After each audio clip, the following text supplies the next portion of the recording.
লটকন ডিজাইন। দেখো এই ছোটো কাপড় নিয়েছি 3-4টে, এটা আমি 2.5 নিয়েছি। ভাঁজ করে নিলাম আগে থাকতে, আজকে পিন করে নিলাম। এবার বড়োটা 3 আর দুটো বড় নিয়েছি 4। দু রকমের আলাদা ডিফারেন্স দিয়ে কালার নিলাম, যাতে দেখতে ফুটলে সুন্দর লাগে। একটু আলাদা কালার হলে ফুটবে এটা বেশি, সুন্দরটা বেশি লাগবে।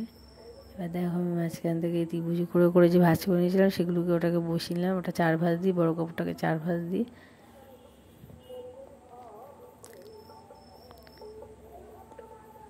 এবার আমি আরেকটা বড় কাপড়কে ওরকম মাঝখান থেকে দাগ দিয়ে তার মধ্যে অ্যাটাচ করে নেবো ওটাকে। সে দাগ দিয়ে নিলে সুবিধা হবে, বরাবর দাগ দিয়ে তারপরে এরকমভাবে সেলাই করে দিলে। বন্ধুরা, তোমাদের যদি লটকন ডিজাইনটা ভালো লাগে লাইক কমেন্ট শেয়ার করো, আমার পাশে থেকেও ফলো দিয়ে। পরবর্তী যারা আপডেট পেতে চাও প্লিজ আমার পাশে থেকো। এরকম জিনিস, নতুন জিনিস যদি দেখতে চাও প্লিজ পাশে থেকো। দেখো আমি ওটাকে অ্যাটাচ করে নেবো, ডবল ভাঁজ করে দেওয়া আছে, ওটাকে পুরোটা আমি অ্যাটাচ করে নিলাম সেলাই করে।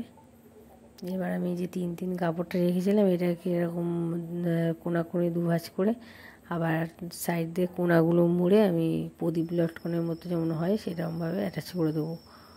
ওপরটা প্রদীপ লটকন হবে আর নিচটা এরকম দিয়ে হবে। দেখো কেমন হবে। তারপরে দড়ি দিয়ে আমি অ্যাটাচ করে নেবো এটাকে।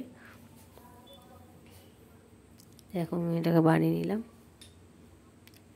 সেলাই করে নিলে তারপরে উল্টে নিলে আমার লটকনটা রেডি।